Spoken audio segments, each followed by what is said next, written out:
Well, a very good afternoon to you all. Welcome to the Coaching Cafe, wherever you might be listening to our Coaching Cafe today, or perhaps you are listening to it later on our podcast. My name is Natalie Ashdown. It's great to be here with you. And today we're talking about best practice in implementing a coaching culture. It's fantastic to see you all coming on the line. We're right on 12 noon Melbourne time. So I know that's different time zones for you all. But before I begin, I'd just like to acknowledge, do the acknowledgement of country, acknowledge the traditional owners and the custodians on the lands on which we're all meeting today, and their continuing connection to the land, the waters and the communities of Australia. And we pay our respects to them and to their elders, past, present and emerging, and anyone on the line that might be from an Aboriginal or Torres Strait Islander descent, or an Indigenous person from the country that you're joining us from today. So here we go, our agenda for today. I'm very excited to talk about a topic that I'm very passionate about. But you know, with the Coaching Cafe, I'm always super excited to have all of you join me on the line and to share your wealth of knowledge and experience on this topic as well. So I'm excited to hear from you. And by the way, do feel free to hit our little scan code there. So if you hit our QR code, no, it doesn't mean you're checking into the Coaching Cafe and we're checking vaccination certificates. It just means you can see a list of the different services, and you can hook up with us on our social media. I'll tell you about that more later. So today we're going to be talking about what is a coaching culture. Why is it important? I thought it was important to go back to the reasons why many of us are introducing coaching into organizations, including a lot of the people I can see on the line. And let's talk about the best practice framework. So some of you would have seen it, some of you will have Bring Out Their Best. If you've got the old version of Bring Out Their Best, stand by. There's another one, Cooking, that's got the new framework in it as well. So I'd be happy to really share that with you. If you are new to the Coaching Cafe, welcome. We are all about creating a community, sharing our learned experience together, having these thought-provoking conversations. I love coming together every Friday at this time, and we're going to bring you lots of different speakers this year as well. You can interact with myself and the rest of the group, everyone on the line, by hitting the chat box, and I'll pick up your comments and your ideas and your questions through the chat box. So please feel free to do that. So if you're new, welcome. If you are a regular, then welcome back. You know that I love connecting with everyone at this time. If you are here because you are particularly keen to collect your ICF CCEU points, hold on the line at the end of the session and I'll make that available to you. And you can just take a screenshot. You can just take a screenshot at the end of our session. And would you please hit us up on social media? So Leo, who is a new younger member of our team, he's our trainee, a business support person, and he's a trainee, is really getting active on the social media now. So it would be absolutely awesome if you wanted to hit us up on social media and like us. And the reason I'm saying that is because Leo's got his spreadsheet and he's tracking the number of likes and things like that. So, which is really great. I don't really understand any of it, but he does. And so he's suggested a hashtag Coaching Cafe there as well. If you could take it, perhaps take a selfie of yourself listening to the Coaching Cafe, post that on social media, that would be really super as well. So even if you're listening to this later, if you could perhaps take a selfie of yourself and post it on social media that you're listening to the Coaching Cafe, that would really make Leo's, he'd be very happy and enthusiastic about that. So anyway, there you go. He's tracking likes and all sorts of good things. Do I sound old when I talk about that? He had to show me stuff on Instagram the other day because I'm not really on Instagram. So yeah, I kind of feel old, but anyway, here we go. Let's talk about our topic for the day. And before I begin, also a very big shout out to all the amazing women leaders on the line. Happy International Women's Day, or happy International Women's Week, for those of you that might have celebrated it across the week. So a lot of amazing female leaders that we hang out with. And happy International Women's Day to all the amazing male advocates that we hang out with as well. So wonderful to have you all joining us on the line. And the other thing I needed to do is send my regards and send our team regards to anyone who might be suffering at the moment because of the floods in New South Wales and Queensland. Last year, I actually happened to head to New South Wales right at the time that the floods were happening. And I just never really fully appreciated what it meant to be involved in floods. So we send our kind regards and our thoughts to anyone who's part of the alumni that might be affected at the moment. It's really a tough time. So there you go. That's my housekeeping. Let's get into our topic. Feel free to jump into the chat and connect as well. So the information I'm going to be sharing today, it is drawn from our Diploma of Organisational Coaching, and part of that Diploma of Organisational Coaching, I know some of you have done the program already, is the half of the course which is around the coaching culture certification. So it comes from that. The original ideas around what I'm sharing today came from Bring Out Their Best, the book that I wrote, and it around inspiring a coaching culture in your workplace. If you've got the old version of the book, it's got the waterfall diagram. And we have updated that diagram and updated the concepts over the last few years. And so that's what we're working on and getting everything updated with a new edition. But yeah, so if you're aware of that waterfall model, then you've got the new model coming up. So just letting you know, this is where we brought the information from. So let's go back to talking about together. What are we talking about when we're talking about coaching culture? What are we really talking about? Now, when I started to introduce this term through Bring Out Their Best over 10 years ago now, coaching culture wasn't really talked about within organizations. Some major organizations were doing it, but the concept of building a culture of coaching, it wasn't really around. So we have come enormous strides in that time. And what we're talking about is coaching. So the things that we take for granted as coaches: listening, asking questions, having open conversations, giving and receiving feedback, supportive language, behavioral principles, setting goals, achieving our goals, working out where we are and how we're going to get there, options, taking actions, all of that stuff that we call coaching. That's what we're talking about. And what we're talking about when we come to culture, and my ideas around culture have really moved over the last few years as well. Culture is something that can be at a team level, it can be at a business unit level, it can be at an organizational level. Different teams in organizations can have different cultures. And we see culture as something that emerges. So what's interesting, if you think about, say, the global pandemic, there's a new culture that is emerging around how we work, how we connect, how we do business together. There was rules and things like that that have been made around that.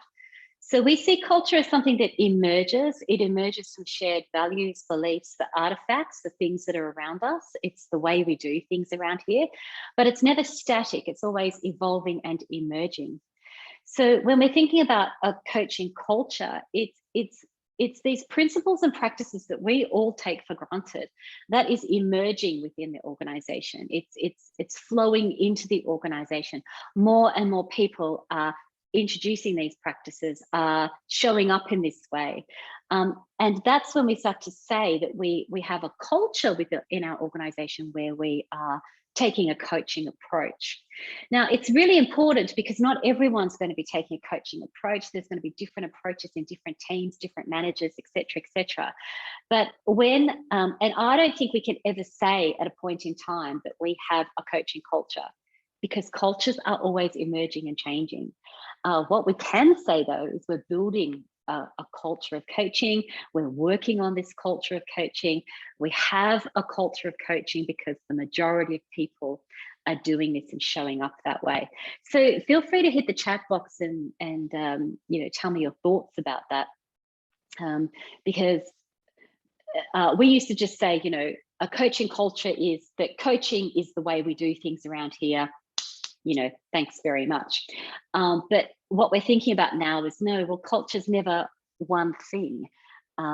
It does evolve, it does emerge through shared values, beliefs, and things that we do. So when you think about that, it means that the belief we have in coaching as a skill set, as a way of making a difference in the workplace, our values that we bring into that, and what you see around us in terms of our behaviours, but maybe coaching cards or laminates or approaches to performance development and what's in our performance conversations. Coaching's been brought into that as well.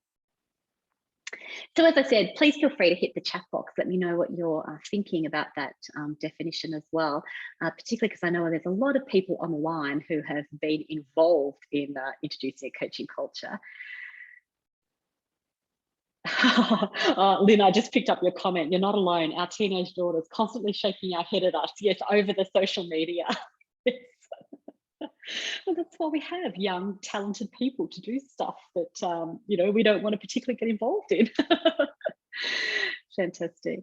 And Michelle, thank you for jumping in. I really appreciate that, saying that you fully agree about culture in terms of teams, department, and organizations. So we can think about different pieces of the pie, if you like, or different entities that can have their own culture. I was really fortunate enough to listen to the president of the Melbourne Football Club yesterday at an International Women's Day breakfast. And she said, the culture that they want to bring through their football club is very different from other cultures in other football clubs. And they're very clear about what they want to bring forward in terms of this is a family, and you're part of the Melbourne Football Club family, and what that means in terms of them celebrating the premiership last year, etc., etc. So yeah, clear. And getting clear about that's really important as well. And Brendan, thank you for jumping in. You said sometimes I think that we sometimes try to turn managers into coaches rather than helping them to be more coach-like. Now that I really agree with you. It's a really important distinction that you made there. So thank you for bringing that up, because yeah, we're trying to make managers be coaches. It's like, yeah, but I haven't got time for that because I've got to manage. It's like, no, we want you to bring more coach-like behaviors into your practice, into your everyday. So more of those techniques that we take for granted, listening, asking great questions, being clear about what we're trying to achieve, all of those things, the empathy, the rapport, we want more of that. And as we always talk about, not all the time, not every person, every circumstance, not all the time, but the more and the more we have, then we can start to reap those benefits that we actually see. So thank you. That's a very good point. Yeah. Great. So let's talk about why this is so important. And I have, so this presentation, our Coaching Cafe, was the most popular cafe last year. That's why we thought we would bring it back again, but we don't want to just rehash what we talked about. So what I thought I'd do is let's talk about why what we're talking about is so important. Let's go back to the why. And for me, it is because we want to bring out the best in people. We want to enable people to be high performing. Why are we doing coaching? Because we want to bring out the best in people. We want to enable high performance in our workplace, and coaching has been shown time and time again to be the way to actually enable that. So that's why we're doing this. We want people to take responsibility. We know we can't do it all ourselves, although we keep trying to. We can't do it all ourselves. We need to bring out the best in people. We need people to take responsibility. Some of you may be working in government organisations, private organisations, wherever you're working. You'll know of people where you just know that they're not particularly acting at level. They're not taking responsibility actually at the level that they could be taking responsibility at. And what that means is managers are doing more and more and more for their people. They are staying up really late. They are logging on at night time after the children have gone to bed, while their teams are sleeping. They're getting up at 5 a.m. to hit the email. So that's why it's important, because taking a coaching approach is a bit of it's an antidote to that, but also it means that in the current environment we are also, if we take more of a coaching approach, we're actually looking after ourselves and our own mental health and our own energy levels as well. The other thing is obvious, isn't it? People don't want to be told what to do all the time. They want autonomy.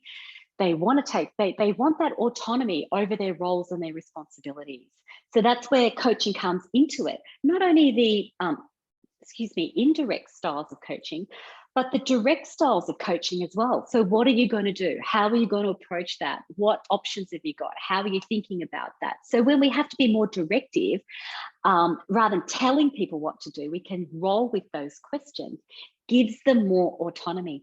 Now, you will get pushback, won't you? Because people do want to, sometimes they say they want to be told what to do, but ultimately they don't. So it's a bit of a tricky situation to kind of navigate there.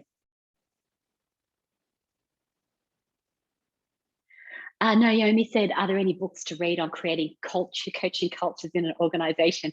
Now that's going to actually sound like a setup question, because I did write the book on it.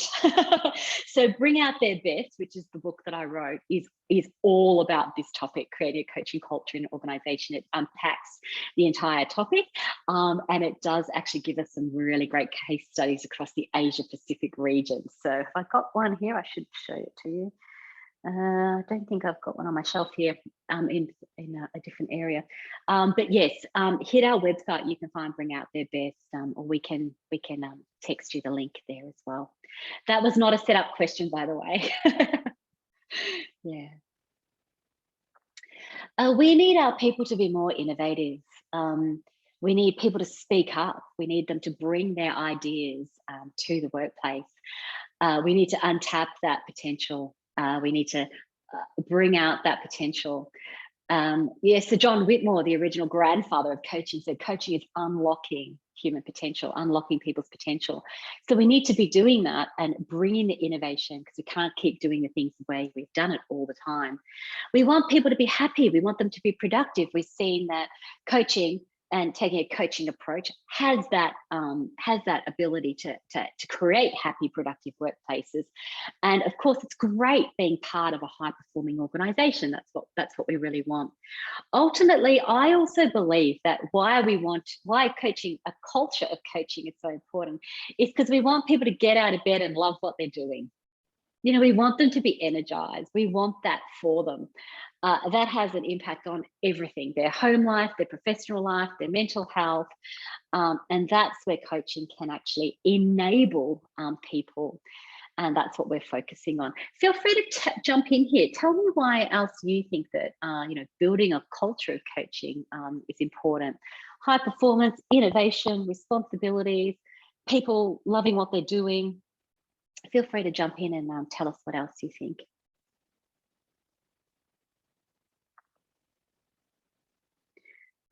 What coaching enables. Now,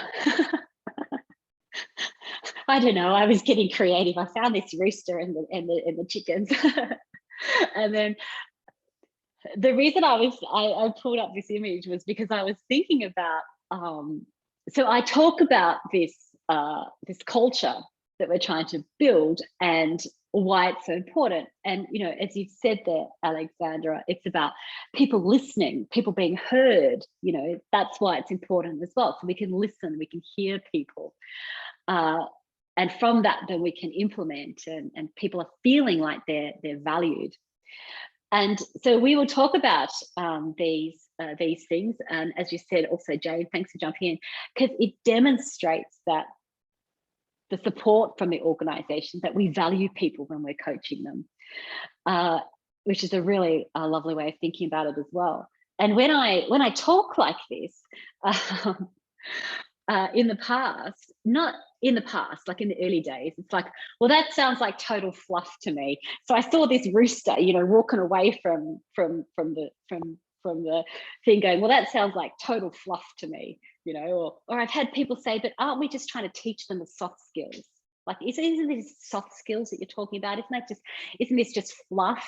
Isn't it just utopia? Like what you're talking about, Nat, it's utopia. It's unachievable. These are the kind of things that people have said in the past. And this last one around, let me just move this panel out of the way. This last one around, but this is, oh, okay. Yeah, what have I written there? they do the whole yeah, but this is what we're talking about, or this is, but isn't this X, Y, Z, or, you know, so it's like, yeah, well, that's all sounds really good, but, you know, what we're really talking about is how do we make people do something better? So we get a little bit, we don't get that anymore, but we used to get quite a lot of, well, that's utopia and sounds like fluff, and can't you just teach them soft skills as well? So a bit of pushback around these ideas. And you will find that sometimes if you're talking about a culture of coaching in your organization for the first time. So there's organizations that we're working with at the moment, which are, who are really trying to bring this culture through, and they're hearing these things as they go along. But, you know, as you've said, Susan, I'll just jump in on your comment there as well. What we're talking about really encourages reflective practice generally, and that's why it's really important. So we can reflect on these things as we go along. So that's the pushback on, oh, well, that all sounds beautiful, all sounds like utopia, you know, oh, great, oh, wouldn't it be wonderful, you know, but can't we just teach them the soft skills and get on with it, you know, these kind of pushbacks. And so to that's why we say we need a strategic framework for this. So what we're talking about, it's not actually fluffy duffy stuff. It's not a utopia, actually. It's a strategic framework that we have in place that is enabling these things that we want in our organization. And so I think, and if you notice my tone just changed, I'm like, I'm not doing fluffy wuffy.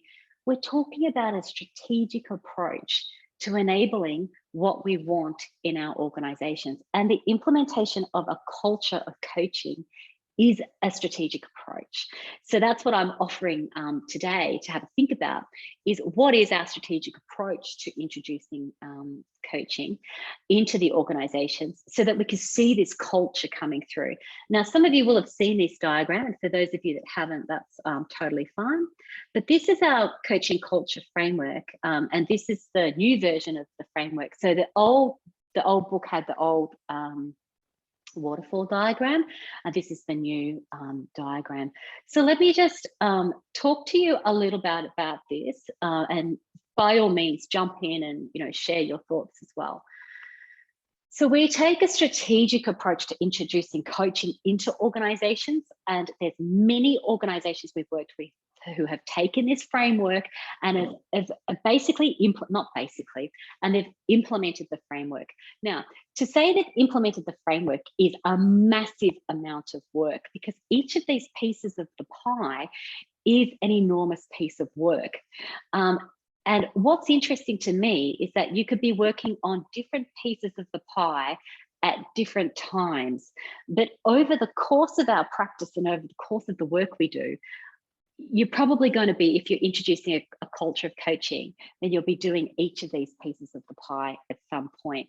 Now, if you want best practice case study on this, current, right here and now, best practice case study, go to our blog and go to the Air Force, Australian Air Force case study, where Squadron Leader Anita Green showed us the coaching culture framework, our framework, and showed us how the Air Force is implementing their culture of coaching using this framework, so that you can listen to her, and the results that they're achieving are remarkable, are admirable, are changing the organization, and you can listen to it from her directly. So just a little bit about the framework, just so you get a handle on what we're offering here, is that we see that we see that the framework is split into two parts. So you've got the top half and the bottom half. The top half, and that's where the red line's drawn. The top half is about the strategy and the setup of coaching within the organization. It goes back to the organization's values and visions. What is it we want for our organization? And we need to understand that and the role that coaching plays in the organizational value and vision. We also need to look at the workforce strategy. So the organization's workforce strategy. What is the workforce strategy, or what are the strategy documents within the workforce that we're trying to actually enable? We want to have coaching built into those strategic documents as enablers. And we also want coaching built into the orange, which is the organizational artifacts. So what we're talking about with organizational artifacts is the performance evaluations, the job descriptions, the posters on the walls, things like that. We want coaching to be built into the organizational artifacts. So then it starts to feel like this is what we're doing, and you can see it, you can actually see it and feel it because it's in a performance review or it's in a job description. So there's work that needs to be done at that strategy level. And I'm working with leaders currently where they are putting hours into the top part of that diagram. Then they've got to write the business case for it. Then they've got to get it signed off. And then after an enormous amount of time, months even, and sometimes a couple of years, then they can start doing the enabling pieces. So everything we do in the organization, like running leader as coach programs, running internal coaching programs, running the certificate for, so the accredited coaching, getting your managers to coach their people, all of those things are what we call the bottom half. They're all the enablers. Those things are what we do that enables why we want this and why it's so important, which is the top half. So how we're going to implement and what we're going to do is by looking at the bottom half. So even go back to your Simon Sinek. Why do we care about this? How are we going to do it? And what are we going to do? So when we're introducing a culture of coaching within an organization, then we will be doing potentially individual and team coaching. There'll be coaching going on at the department or the business unit level. There'll be internal coaches that have been accredited. I love doing that work because it means that if you've got coaches in the organization, then they are supporting the culture of coaching. They're coaching others. They're brilliant role models for what we want to see in the organization. So it's not just about bringing in the external coaches. There's plenty of opportunity and work that we're doing there. But I'm really passionate about creating that sustainability within organizations around the coaching. And of course, then you have organizations that are rolling out coaching programs like Leader as Coach. In Air Force, they have rolled out a Coaching 101 program. Do you know, last year, the last time I checked in, 9,000 people had been through the Coaching 101 program to expose them to the ideas and a couple of the major tools in coaching, which is amazing. And because of that, then we're hoping that 9,000 people might, think about their next conversations and how they're having their conversations. Of course, the other important part is the evaluation and the feedback loops as well. So our evaluation, feedback, all of that is all part of how we're enabling the culture of coaching within our organizations. So the important thing here is you see the coaching principles in the middle there as well. We've got it, we have it in the middle because it's kind of like the glue. And the other reason we have it there is because when we think about our influence, sometimes you're in a role in the organization where you can influence the organization values and vision. Maybe you're in a role in your organization where you can influence workforce strategy, the job descriptions, etc. Maybe you can create organizational artifacts. Maybe you're in your role as an external consultant to organizations. Maybe you're becoming an internal coach, or you're getting your coaching qualifications so you can enable this.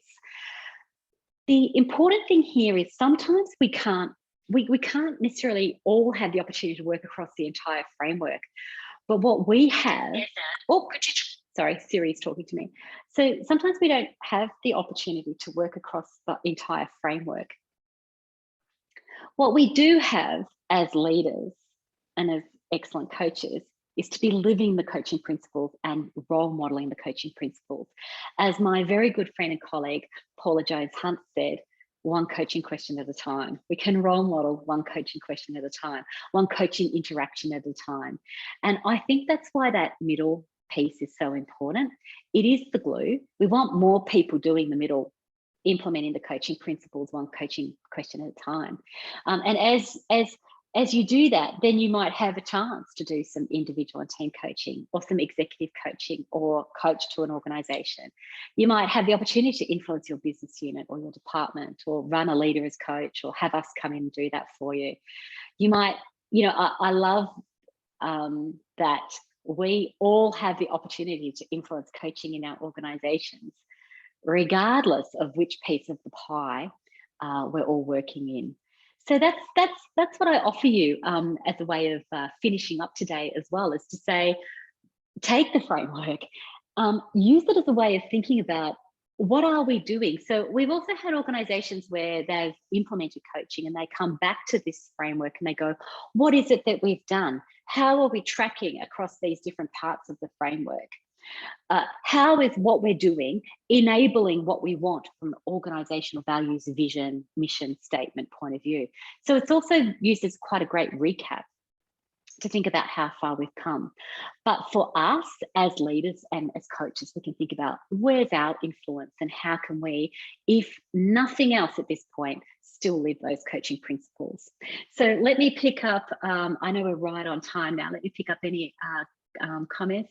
Michelle, thank you. Yes, I agree with you. 9,000 through the program is an amazing, what an impact, and that will shift the culture. Yeah, so they're going for tipping points, there's a tipping point at which everyone's been exposed, not everyone, but many people have been exposed to coaching, and that's going to have a flow-on effect to how they show up.